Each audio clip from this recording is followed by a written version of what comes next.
저는 요번 주부터 합쳐서 이제 3주 전부터 시작해서 영적 침체에 대해서 여러분과 나누고 있습니다. 로이드 존스 목사님이 쓴 영적 침체라는 유명한 책을 이제 나름대로 제가 읽으면서, 사실은 제가 가지고 있는 책이 번역이 그렇게 완전하게 된 책은 아니지만 그래도 꼼꼼히 읽어가고 원어로 된 책도 한번 비교해 가면서 잘 이제 본문이 어떤 의미인지 명확하지 않을 때는 본문도 찾아가면서 그렇게 읽고 있습니다. 다는 아니고 간단하게 정리해서 요약해서 여러분과 나누려고 그렇게 진행하고 있습니다. 우리 지지난주에 나눈 대로는 이제 시편 42편의 말씀대로 우리가 우리 안에 있는 우리 영혼, 때로는 상황과 환경과 문제 때문에 낙심하고 낭망하는 우리의 영혼에게 명령을 내리지 못하고 질질 끌려다님으로 말미암아서 우리가 영적인 침체 가운데 빠진다, 이런 말씀을 드렸습니다. 그리고 지난주에는 우리가 중생의 복음에 대해서 충분히 체험하지 못한 채 성화의 복음, 성결의 복음 이쪽으로 나아가게 되면 우리 사죄함의 기쁨이 없기 때문에 우리가 영적인 충만 가운데 나아가지 못하고 오히려 바리새인들이 가지고 있었던 그런 영적인 판단의 삶, 그 율법주의적인 삶 가운데 들어가서 영적인 침체에 이르게 된다, 그런 부분들을 말씀드렸습니다. 오늘의 말씀은 영적인 침체가 어중간한 상태 때문에 일어난다, 이렇게 말씀드리려고 여러분과 함께 나누려고 그러고 있습니다. 여러분, 로이드 존스 목사님이 왜 먼저는 이 영적인 침체에 대해서 설교하고자 했냐면, 현대교회가 별 볼 일 없는 곳이 되어버렸다는 거예요. 그래서 왜 별 볼 일 없는 기독교가 되었나, 영국의 교회를 살펴보면서 침체에 빠진 그리스도인 때문에 그런 것이 아닌가라고 생각을 하게 되었다는 것입니다.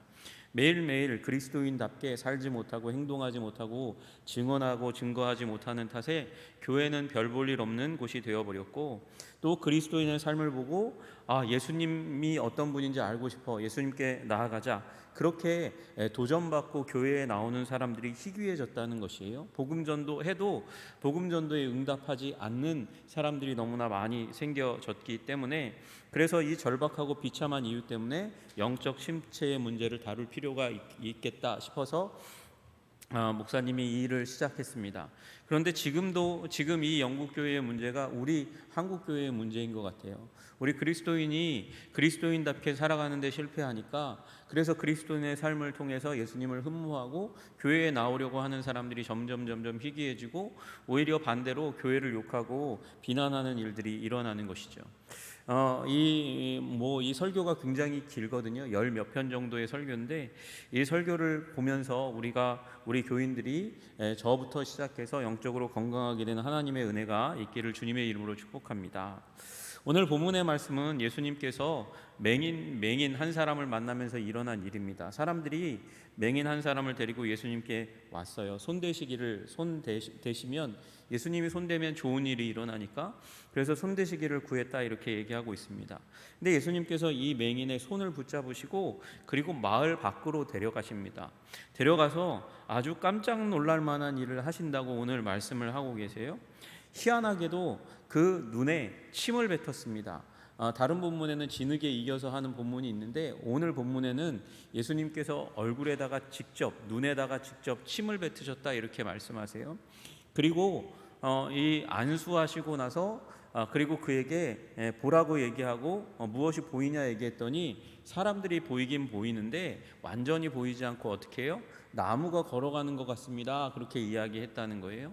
그래서 예수님께서 이제 다시 안수하시고, 그리고 뭐가 보이느냐 그렇게 얘기했더니 모든 것을 밝히 보게 되었다, 이렇게 얘기하고 있습니다.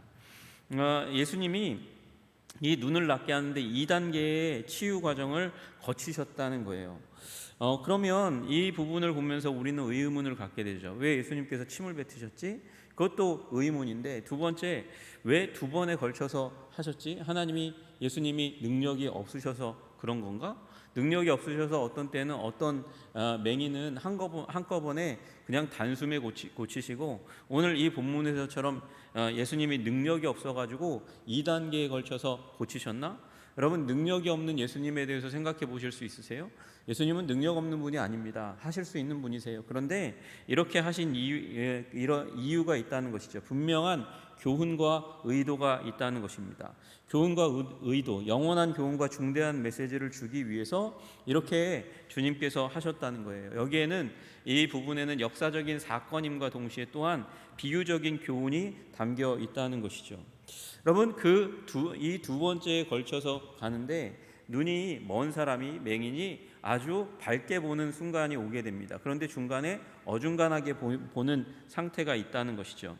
여러분, 우리의 영적인 과정에도 어중간한 상태가 있다는 거예요. 단계가 있다는 것이고, 그 가운데 우리는 이 부분에서 이 중간 단계를 넘어서서 마지막 단계에 이르지 않으면, 어정쩡한 상태에 있으면 영적인 침체에 온다는 것입니다. 그래서 이 부분에 대해서 로이드 존스 목사님은 얘기하면서 이 상태에서 왜 머물러 있고 왜 이 부분을 어떻게 벗어날 수 있을 것인지에 대해서 이야기하고 있어요. 여러분도 우리 이런 완전한 성숙한 그리스도인이 되어가기 위해서는 중간에 과정이 필요하다는 사실을 압니다. 그런데 문제는 이 중간의 과정이 너무도 길면 우리가 길을 잃어버릴 수 있다는 사실을 너무나 잘 알잖아요. 그렇게 예수님을 추구하고 이 만나는 뜨거운 장면이 있는데, 그런데 이 중간의 과정이 예수님이 명확하게 보이지 않고 영적인 진리가 명확하게 보이지 않으면서 교회를 이탈하기도 하고 또 방학하기도 하고 돌아서 오는 일들도 일어난다는 것이죠. 그래서 이 중간 과정이 짧아야 한다는 거예요. 그리고 만약에 이 중간 단계에 계속 머물러 있으면 매력적인 그리스도인의 삶을 살아갈 수도 없을 뿐만 아니라 자기 자신도 헷갈린다는 것이죠. 내가 정말 그리스도인이 맞는 건가? 그렇게 생각하는 일이 일어난다는 것입니다. 어느 순간 사람과 만나서 대화해 보면 그 사람이 정말 저 사람이 얘기하는 거 보니까 그리스도인이 맞나 봐, 그렇게 생각하다가도 시간이 좀 지나고 무슨 일이 일어나고 난 다음에 만나서 얘기한 그 얘기의 대화의 내용을 듣고 나면 정말 예수 믿는 사람 맞아? 라고 얘기할 만한 상황들이 일어난다는 것이죠. 예배를 드리면서도 맞아, 목사님이 말씀하시는 저 얘기를 들어보니까 난 그리스도인인 게 맞아, 확실해, 나는 거듭난 그리스도인이 맞아. 그런데 조금 더 있다가 다시 또 설교 말씀을 들어보면 내 생각과 말과 행동을 보니까 이 내 목사님의 또 다른 설명을 들어보니까 내가 진정한 그리스도인이 아닌 것 같아. 이런 상황들이 계속해서 반복된다는 거죠. 자신의 영적인 방황, 그리고 다른 사람들이 보기에도 그리스도인으로서 인 것 같기도 하고 아닌 것 같은 어중간한 상태에 있는 모습을 보게 된다는 것입니다. 그러면서 우리 한 말씀의 구절을 떠올리게 되죠. 내가 내 행위를 아노니 내가 차지도 아니하고 뜨겁지도 아니하도다. 내가 차든지 뜨겁든지 하기를 원하노라.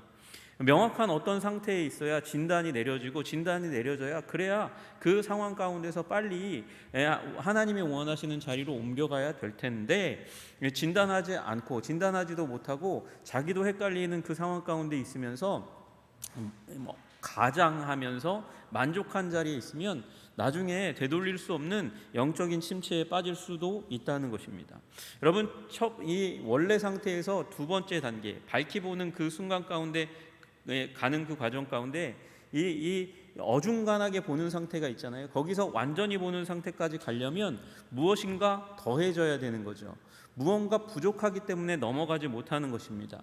로이드 존스 목사님은 거기에 부족한 부분을 세 가지로 이야기하고 있습니다. 첫째는 예수님에 대해서 명확하게 알지 못하는 것이고, 또한 예수님이 내 인생 가운데 들어와서 주신 그 영적인 진리 가운데 내가 완전히 연동되지 못했기 때문에, 그래서 하나님께서 주시는 그 진리에 대해서 우리가 완전히 관심을 쏟지 못하기 때문에, 그래서 이 어중간한 상태에서 온전한 상태, 확실한 상태로 넘어가지 못한다는 거예요. 그리고 또 하나는 의지적으로 내가 밀어내는, 하나님의 진리를 밀어내는 그런 일들이 일어나기 때문에, 그 부족, 세 가지 부족의 문제 때문에 이행이 일어나지 못한다고 이야기합니다. 여러분, 이게 로이드 존스는 그걸 어떻게 표현하냐면 어쨌든 구주라고 이렇게 표현해요.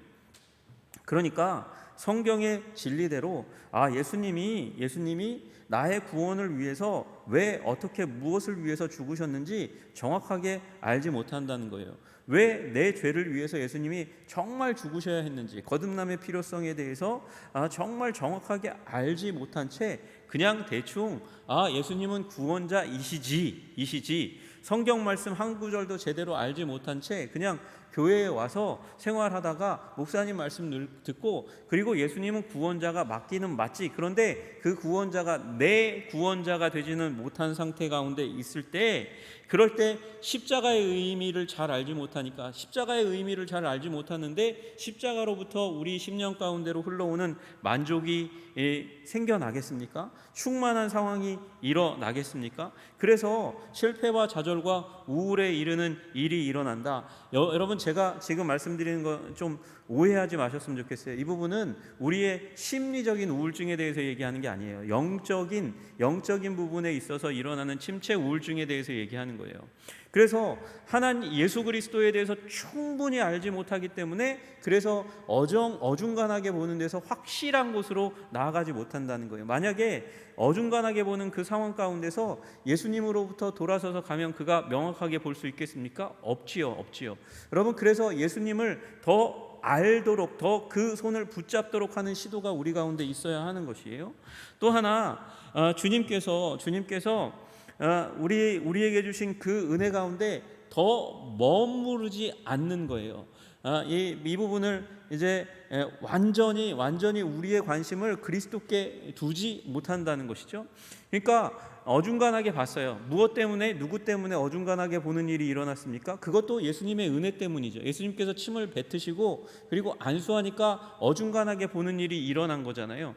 그런데 그 보게 하신 예수님께 나의 마음을, 관심을 쭉 진입하지 못하고 보이기 시작하니까 다른 데 관심을 가지기 시작하면, 그러면 그가 완전한 이 하나님이 주시는 기쁨 가운데 들어가지 못하는 일이 일어날 수밖에 없다는 것이죠. 여러분, 이 부분에 대해서 예수님이 가르쳐 주신 말씀, 그것들에 대해서 압니다. 깨달아 압니다. 대충 아는 거예요. 대충. 또 산상수훈에 대해서도 알고 사랑장에 의해서 감동도 받는데, 그런데 감동받는 것에서 더 나아가서 진정한 기쁨의 자리 가운데로 이르러야 되는데, 그 여정에 이르기 전에 우리의 관심을 다른 곳으로 돌려버리는 거예요. 다른 데로 돌리면 주님께서 주시는 은혜 가운데 충만히 들어가지 못한다는 것이죠. 여러분, 우리 관심을, 우리 사랑을, 우리의 시력을 예수님께 두시는 여러분 되시기를 주님의 이름으로 축복합니다. 또 하나 세 번째 문제가 제일 큰 문제 중에 하나인 것 같은데요. 그건 의지가 분열되어 있다는 거예요. 첫 번째는 지식에 대한 부분이죠. 예수님에 대해서 충분히 알지 못하는 거예요. 예수님에 대해서 우리의 마음, 관심을 충분히 쏟지 못하는 거예요. 세 번째는 의지적인 부족함이에요. 의지적으로 예수님이 구세주라는 사실은 인정하지만 충성하면 왠지 복잡해질 것 같은 거예요. 삶 가운데 포기해야 될 것이 많고 놓아야 될 것이 많고 용서해야 될 인간이 생기는 게 싫어지는 거죠. 그래서 망설이고 거절하는 일이 일어나는 거죠. 이건 해야 되고 이건 하지 말아야 되는 문제가 생기기 시작하니까 삶이 어려워지고 복잡해져요. 너무 급진적인 거 아니야? 예수 믿으면서 내 삶에 바꿔야 될 게 많아지면 내가 그렇게 예전에 생각할 때 예수 믿는 사람 편협하다고, 독선적이라고, 오만하다고 생각했는데, 예수님이 말씀하시는 그 말들을 따라가기 시작하면 내가 그렇게 될 것 같은 거죠. 그러니까 그걸 거부하는 거예요. 예수님의 말씀을 따르는 걸 이제 어느 정도는 가고 어느 정도는 완전히는 따르지 않으려고 하는 그 의지의 부족, 지식의 부족, 감정의 부족, 감정 헌신의 부족, 그리고 이제 의지의 부족이라는 문제가 이르게 되니까 완전히 이 어중간한 상태에서 완전히 보이는 상태까지 전환하는데 문제가 생기는 것이죠. 여러분, 왜 사람들이 그렇게 이 2단계에서 3단계로 예수님을 어중간하게 아는 것에서 분명히 아는 것, 분명히 마지막 단계가 좋은데 요 첫 번째 어중간하게 보는 데서 머무르려고 하느냐? 이 로이드 존스는 그걸 세 가지 요인으로 이야기합니다. 첫째는요, 명쾌한 정의에 반발한다는 거예요. 지금 세 번째 문제의 따라 이 세 번째 문제하고 거의 연결된 부분인데, 처음에 여러분 사람들이 움직이려면 명확하게 이해해야 되잖아요. 명확하게 이해하기 싫다는 거예요. 명확하게 신앙이라는 것은 이건 아니고 이건 기라고 하는 부분이 분명하게 가르쳐집니다. 성경으로부터 시작해서 신앙은 언제나 우리들에게 해야 될 것과 하지 말아야 될 것, 믿어야 될 것과 믿지 말아야 될 것, 우리가 순종해야 될 것과 순종하지 말아야 될 것에 대해서 이야기하죠. 그래서 어떻게 보면 우리 내 마음대로 순종하고 순종하지 않고, 내 마음대로 행하고 행하지 않고, 말하고 말하지 않고, 미워하고 또는 사랑하고, 그렇게 하던 부분에서 그들의 삶 가운데 이 신앙이 시작되면 명쾌하게 정의 내려야 되는 일들이 일어나는 거예요. 여러분, 예를 들어서 11조에 대해서, 헌금에 대해서 알았다고 생각해 보세요. 예전에는 그냥 교회에 와가지고 안 하고 가도 꺼리낌이 없었어요. 그리고 그냥 내 수입 중에 얼마 그냥 드려도 상관이 없었어요. 꼭 11조 해야 돼? 그런데 예수님을 점점 알아가면 10의 1조의 감사헌금에 내 마음이 원하는 대로 하나님이 기뻐하시는 대로 나의 물질의 부분을 사용해야 된다고 생각하니까 어려워지는 거죠. 주일날 내 맘대로 내 뜻대로 주일날 오전에 오후든지 저녁이든지 친구 만날 수 있는 자유가 신앙의 삶 가운데 깊이 들어가기 전까지는 있었어요. 근데 신앙의 삶 가운데 깊이 들어가니까 주일 성수의 문제가 걸리기 시작해요. 교회에 나가야 되는데, 예배 드려야 되는데, 주님을 영화롭게 해야 되는데 다른 사람들의 시선이 아니고, 그러니까 이 첫 번째로 그들이 이 어정쩡한 상황, 어중간한 상태에서 명쾌한 상태로 넘어가기 위해서, 중간지대에 머무르지 않고 분명한 상태 가운데로 가기 위해서는 명쾌한 정의를 내리는 신앙의 상황 가운데로 들어가는데, 이게 싫어지는 거죠. 불편해지기 시작하는 거예요. 그래서 안 하려고 그래서 이 마지막 단계까지 넘어가지 못하는 일들이 일어나는 거죠. 여러분, 왜 그렇습니까? 왜 명쾌한 정의를 안 내리려고 그래요? 그리고 안 내리는 그 근대에 많은 사람들의 경향이 무엇이냐면 성경의 권위를 인정하지 않는 거예요. 성경의 권위를 인정하지 않는 거예요. 이게 로이드 존스 목사님은 가장 중대한 원인이라고 얘기했어요. 예수님 앞에 나아간 어린아이처럼 말씀 앞에 나아가서 말씀이 말씀하시는 대로 그냥 받아들이기만 해도 중간 단계, 어중간하고 불분명하게 보이는 상태는 확 줄어들 거라는 거예요. 그런데 그렇게 하지 않는다는 것이죠. 성경의 영적인 진리, 그것에 자기의 생각 또는 세상적인 생각을 뒤섞거나 아니면 자기 생각을 더 높게 세우는 거예요. 합리성이라는 이름으로 성경 말씀의 부분을 딱 끄집어내서 성경이 말이야, 난 이해할 수 없어, 이건 상식적으로 안 맞잖아, 그러면서 부분을 가지고 성경을 비하하는 일들이 일어난다는 것이죠. 그러면서 시대에 안 맞으니까 2000년 전에 최소 2000년 전에 쓰여진 거잖아. 시대에 안 맞잖아. 지금 21세기잖아. 과학의 시대잖아. 인문학의 시대잖아. 그러니까 말씀의 권위를 비껴가려고 자꾸 시도하는 일들이 일어난다는 것이죠. 성경 말씀 좋지만 지나치게 너무 깊이 가면 안 돼라고 생각하는 사람들이 주로 이런 생각들을 가지고 있는 거예요. 여러분, 그러나 이런 생각들 때문에 그래서 마지막 단계의 이 마지막 요인도 당연히 무시되는 것이죠. 여러분, 성경 왜 읽습니까? 성경 읽는 것은 성경을 통해서 하나님의 뜻이 무엇인지 알기를 원하시는 것이죠. 그리고 그 하나님의 분명한, 성경을 통해서 드러난 하나님의 분명한 뜻을 정리한 것을 우리는 교리와 신조라고 부르는 거예요. 그런데 그 교리와 신조에 대해서 사람들이 뭐라고 얘기하냐면 이번 부분에서 조금 더 발전해서 성경 말씀은 좋아, 이야기는 좋아, 성경은 재미있어, 그런데 성경으로부터 나온 진리, 교리, 신조는 딱딱해, 고리타분해, 그래서 이거에 무슨 메리트가 있어? 그렇게 얘기하면서 교리에 대해서는 별로 관심을 가지지 않는 거예요. 여러분, 설교도 좋고 스토리도 좋고 성경 예화도 좋고 목사님 말씀도 좋고 교회 교육도 좋은데 교리는 딱딱해, 싫어, 고리타분해. 여러분, 그렇게 되면서 분명한 자리로 나아가지 못하는 일이 일어난다는 것이죠. 여러분, 교리는 어떤 것입니까? 교리, 신학자들이 재미 들려가지고 그거 하면 책 하나 쓰고 책 하나 쓰면 사람들이 박수 쳐줘서 그래서 교리를 세우고 그리고 그것을 교회에 발표하고 사람들과 함께 그 생각을 나누는 게 아니잖아요. 여러분, 교리의 정수가 신조거든요. 신조, 사도신경이 왜 만들어졌습니까? 왜 그거 만들어서 왜 우리 예배드리는 가운데 시간도 바쁜데 왜 외우게 만듭니까? 외우게 만드는 이유는 이 교회가 생겨나고 성장하는 그 가운데 수많은 이단들이 생겨나는 거예요. 예수님은 하나님이 아니고 인간이라고, 심지어 하나님이 한 인간의 영혼 가운데로 들어왔던 거라고, 하나님이신 그분이 실제로 죽은 게 아니라고, 그런 얘기부터 시작해서 별의별 이단 사설들이 많이 나오니까 그걸 교리적으로 정리하고 신조로 형성한 게 사도신경이잖아요. 그러니까 심심해서 만든 게 재미 들려가지고 만든 게 아니에요. 그걸 통해서 우리의 믿음을 점검하고 그리고 그리스도를 그 렌즈를 통해서 보면 더 명확하게, 하나님을 더 명확하게 이해할 수 있기 때문에 교리와 신조를 형성한 것이죠. 여러분, 그걸 통해서 우리는 우리의 신앙의 정수를 정리하고 그리고 시험에 대비할 수 있어요. 교리와 신조를 우리 마음 가운데 딱 새김으로 말미암아서 신앙적인 시험이 오게 되면, 그리고 이단의 유혹이 오게 되면 그것을 통해서, 교리를 통해서 이겨내고 극복하고 승리하고 물리칠 수 있는 일들이 일어나는 거죠.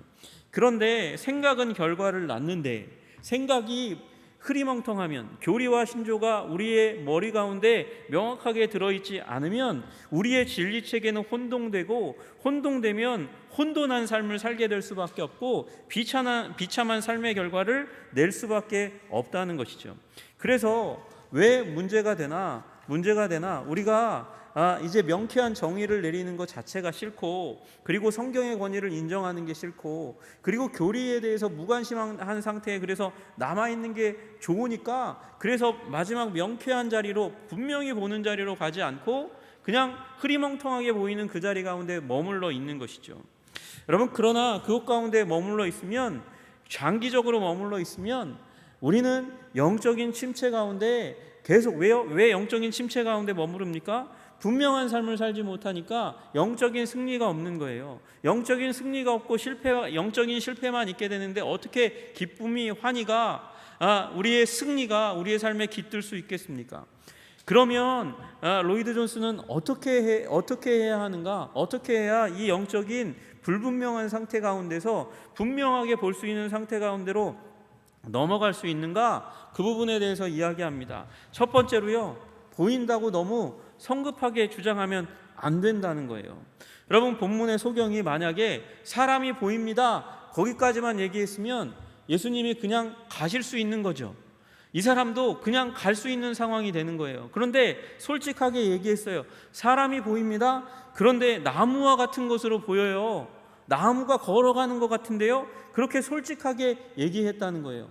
이게 무슨 얘기예요? 예수님, 보이긴 보이는데 완전히 보이지는 않아요. 잘 보이지는 않아요. 그렇게 얘기했다는 거예요. 여러분, 우리가 이런 유혹 가운데 머물러요. 은혜 받았어요. 은혜 받았는데 그 다음에 그 은혜 받은 것 때문에 내가 완전히 문제가 해결됐습니다. 다 해결됐습니다. 나는 이제 내 문제가 다 분명하게 보게 된 것 같아요. 그렇게 얘기하는 사람들이 나타난다는 거예요. 여러분, 이게 두 가지 측면에서 일어난다는 거예요. 누구에 의해서? 복음 전도자에 의해서. 복음 전도자가 복음 전했어요. 그러고 복음 전하고 나서, 야, 너 변화됐으니까, 예수 믿게 됐으니까, 변화됐으니까 눈물 좀 흘렸고, 그리고 조금 변화된 것 같아. 그러니까 너 한번 나가서 간증해봐. 그러면서 간증하면 나와서 어떤 마음이 들어요? 자기가 많이 알고 많이 변화된 것처럼 그렇게 꾸미고 싶은 유혹 가운데 빠지잖아요. 그래서 간증을 아주 자기가 큰 것을 깨달았고 많은 변화가 있는 것처럼 얘기한다는 거예요. 여러분, 그게 우리 한때 한국에서 대도 모모식이라고 불렸던 분의 스토리잖아요. 그분이 이 대도로 불렸어요. 교도소 갔다 왔어요. 그러다가 예수님 만났대요. 그리고 성급하게 그분을 세웠어요. 간증하게 했어요. 그러다가 또 어떻게 해요? 또 남의 물건에 손을 대는 일이 일어나잖아요. 그러면 그 간증이 무엇이 됩니까? 무너지게 되는 거죠. 여러분, 안 보이는데 잘 보인다고 얘기하면 안 된다는 거예요. 그걸 또 부추겨서도 안 된다는 거예요. 거기에 유혹이 굉장히 많아요. 전도자의 유혹과 은혜 받은 사람, 그러나 아직까지는 불분명하게 보이는 사람의 유혹이 있다는 거예요. 그래서 잘 안 보인다고 고백할 수 있는 용기가 있어야 된다는 거예요. 그래야 불분명하게 나아가는 쪽으로 사람들도 돕고 교회 공동체가 돕고 그리스도께서도 일하시기 그 영혼 가운데 일하시기 좋다는 것이죠. 여러분, 안 보여야 기도하죠. 기도해야 주님께서 그 영혼 가운데 더 폭포수 같은 은혜를 부어주는데, 안 보이는데 잘 보이는데요? 라고 얘기하고 다녀서는 안 된다는 것입니다. 그리고 또 하나는 보이기는 보이잖아요. 중간 단계는 보이기는 보이는 상태예요. 근데 안 보인다고 절망에 빠져서 그래서 포기해서도 안 된다는 거예요. 예수님께서 눈에 침을 뱉어주시고 만져주셔서 어느 정도 봤습니다. 그런데 나무가 걸어 다니는 것 같아요. 그것도 은혜 받은 상태예요. 그런데 왜 분명하게 안 보이지? 왜 예수님 믿어서 나는 변화의 그 은혜를 받은 것 같은데, 그 첫맛은 봤는데 왜 나는 저 비교해서 저 그리스도인처럼 살 수 없고, 저 그리스도인처럼 말할 수 없고, 저 그리스도인처럼 행동할 수 없는 거지? 여러분, 거기에 과정을 그냥 깡그리 무시하는 거죠. 무시하고, 그리고 나는 저 사람처럼 되지 못하는 것에 대해서 좌절하고 낭망하고 삐지고, 하나님이 나는 그만큼 사랑하지 않나 봐, 그러고 돌아서 가지고 가버리는 거예요. 하나님이 은혜 주신 거거든요. 근데 은혜를 마치 자기 삶에 임한 저주처럼 여기고 돌아서 가면, 그러면 분명한 상태 가운데로 갈 수도 없다는 것이죠. 그러면 어떻게 해야 되냐? 정직해야 한다는 거예요. 정직해야 된다는 거예요. 여러분, 그래서 로이드 존스 목사님은, 저는 꼭 그렇게 생각하진 않는데, 로이드 존스 목사님 뭐라 그러냐면, 예배당에서 목사님이 말씀 전하면 무조건 다짜고짜 앞뒤 안 따지고 아멘 아멘 하는 거는 바르지 않다고 얘기하는 거예요. 자기가 정확하게 아멘이라고 얘기할 수 있는 것만 아멘이라고 얘기하고, 자기가 느끼기에 그걸 아직 받아들이지 못하고 있는 것은, 그 부분은 자기의 부족함과 연약함을 고백해야 된다는 거예요. 물론 거기에 아멘 할 수 있죠. 그렇게 되기를 원합니다 라는 그 뜻이 담겨 있으니까, 아직 내가 거기에 이르지 못했으니까, 그러나 그럼에도 불구하고 나는 거기에 이르기를 원합니다, 그런 의미로 아멘이라는 말을 저는 할 수 있다고 생각해요. 그러나 마치 그 아멘을 통해서 내가 신앙이 좋은 것처럼 가장해서는 안 된다는 거죠. 그 아멘의 목소리를 통해서 내가 영적으로 부족하고 아직 분명하게 보지 못하는 것을 보는 것처럼 그렇게 가장해서는 안 된다는 것입니다. 여러분, 여러분의 신앙의 단계에 어디에 있습니까? 잘 보이십니까? 확실히 진리를 보고 계세요?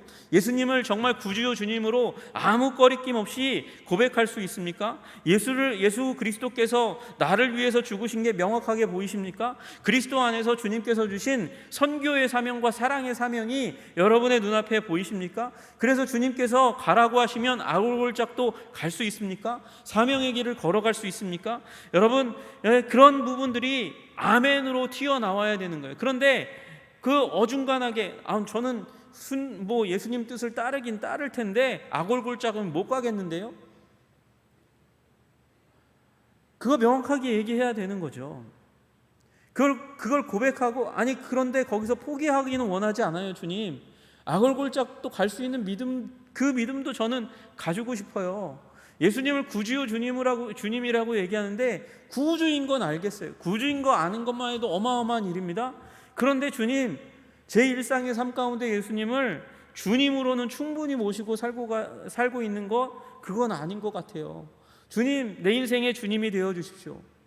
주님, 이 명령은 제가 순종할 만한데 온 천하에 다니며 만민에게 복음을 전파하라? 나는 한국이 좋은데요? 나는 선교는 아닌 것 같은데요? 여러분, 주님께서 말씀하셨는데 그건 아닌 것 같은데요? 그게 충성이에요? 그게 분명한 가운데 가고 있는 건가요? 그런 부분에서 우리가 정직해져야 된다는 거예요. 정직해져야 되고, 그리고 하나님의 말씀 앞에 나를 오롯이 드려서 그렇게 되기를 원합니다. 그래서 굴복하는 태도가 두 번째 부분이에요. 정직해야 되고, 그래서 주님 말씀에 진실하게 대답해야 되고, 이건 아멘입니다, 이건 아직까지는 아닌 것 같아요, 그렇게 얘기할 수 있어야 되고, 그 다음 단계는 그리스도께 굴복해야 된다는 것이죠. 순종해야 된다는 거예요. 주님께서 나를 치료하고자 하시면 다시 안수해 주십시오. 완전히 보게 하시기를 원하시면 다시 안수해 주시기를 원하시는 그 주님의 뜻에 맡기어 내 머리를 들이밉니다. 그렇게 할 수 있었던 이 맹인처럼, 소경처럼 우리들도 주님 말씀 앞에 우리를 완전히 드리려고 해야 한다는 거예요. 주님의 치료를 즐거이 받아야 우리가 영적인 침체 가운데서 벗어날 수 있다는 것이죠. 말씀 앞으로 나아가야 돼요. 그래야 치료받아요. 말씀 앞에 순종해야 돼요. 그래야 치료받아요. 의문은 그만 제기하고 내 생각은 그만 앞세우고 하나님의 약속에서 출발해야 한다는 것이죠. 그리고 로이드 존스가 중요하게 여기는 것, 교리 부분에서 교리를 순서대로 이해해야 된다는 거예요. 순서대로. 이게 잘못 엮여지면 어마어마한 문제가 일어난다는 것이죠. 예를 들어서 회심의 교리 이전에 칭의의 교리에 큰 은혜를 받아버리면 우리는 회개 없는, 죄의 깨달음과 회개 없는 중생의 기쁨만 맛볼 수 있다는 거예요. 그래서 그 다음에 무슨 일이 일어날까요? 죄의 심각성을 충분히 받지 못한 채 중생의 기쁨을 누렸잖아요. 그러니까 그 다음에 또 죄에 대해서 심각하게 생각하지 않고 중생, 나 이미 하나님 자녀인데 하나님이 나 선택해서 자녀 삼아 주셨는데 죄에 대해서 별 볼 일 아닌 것처럼 여기는, 그래서 죄로 다시 기어 들어가고 영적인 실패 가운데 들어가는 일이 일어난다는 것이죠. 똑같은 거예요. 중생의 기쁨을 누리지 못하고, 그리고 성결로 가면 중생의 감격이 없는 그 상태 가운데 그 기쁨을 누리지 못하고 하나님의 자녀된 그 신분의 변화의 능력을 누리지 못하고, 그리고 거룩하게만 살려고 하는 일이 일어나잖아요. 그래서 그 순서가 중요하다고 얘기하는 거예요. 구원의 도리에 순서가 중요하다.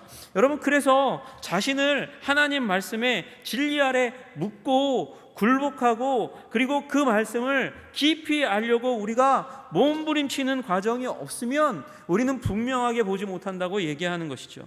우리를 죄에서 벗어나게 하시려고 하나님의 아들이 하늘에서 내려오셔서 이 땅에 사시면서 우리의 구원을 위한 모든 일을 하셨어요. 십자가에서 죽으시고 장사되시고 다시 살아나셨고, 그리고 승천하셔서 지금 우리를 돌보시고 계세요. 이 어마어마한 복음이 있는데 이걸 퉁쳐가지고 예수님은 나의 구원자 끝, 그래서는 우리가 분명한 하나님의 진리를 볼 수도 없고, 분명한 하나님의 진리를 보지 못하면 하나님을, 예수 그리스도를, 성령님을 보지 못하고 하나님 나라의 위대한 유산을 보지 못한 채 그냥 자본금이 어마하게 있는데도 불구하고 자본금 없는 것처럼 사업하는 사업가처럼 살아갈 수밖에 없다는 것이죠. 어마어마한 하늘의 자원이 있는데 그 자원을 충분히 누리지 못한 채 자원이 부족하네, 없네, 나에게 도대체 뭐가 있는 거야 그러면서 실패하고 좌절하고 넘어지고 깨지다가 끝나는 일이 일어난다는 것입니다. 그래서 영적인 침체를 벗어나려면, 어중간한 상태를 벗어나려면 이야기하는 것이 무엇입니까? 명확하게 아는 것이 필요하다는 것이에요. 성경 말씀을 통해서 진리의 말씀, 내용, 교리와 신조를 명확하게 하는 것이 필요하다는 것입니다. 여러분, 요한복음 17장 3절에 말씀하세요. 영생은 곧 유일하신 참 하나님과 그가 보내신 자 예수 그리스도를 아는 것이니이다. 아는 것이니이다. 여러분, 예수 그리스도를, 하나님의 진리를 깨달아 아시는 여러분 되시기를 주님의 이름으로 축복합니다. 깨달아 아심으로 말미암아 우리의 인생이 풍성한 하나님의 은혜로 가득 차 있는, 명확한 하나님의 나라의 진리로 가득 찬 그 하나님 나라의 왕이신 예수 그리스도와 그 예수 그리스도를 우편에 앉히신 하나님, 그리고 지금 우리의 마음 가운데 역사하시는 성령님을 명확하게 보시고 확신 있는 발걸음을 내디디시며 승리하시는 여러분과 제가 되기를 주님의 이름으로 축복합니다. 기도하겠습니다. 하나님 아버지, 감사합니다. 영적인 어중간한 상태, 소경이 사람은 보되 이 어중간하게 나무처럼 걸어다니는 것만 봅니다 라고 얘기하면, 주님, 우리가 건강한 삶을 살아갈 수가 없습니다. 분명한 삶, 확신 있는 삶, 승리하는 삶을 살아갈 수 없습니다. 주님, 우리를 긍휼히 여겨주셔서 주님, 우리가 분명한 삶, 확신 있는 삶, 하나님 그리스도 예수의 그 크시고 아름다우신 진리와 승리의 삶을 살아갈 수 있도록 주님, 우리를 붙들어 주시고 인도하여 주시옵소서. 예수님 이름 받들어 기도드리옵나이다. 아멘.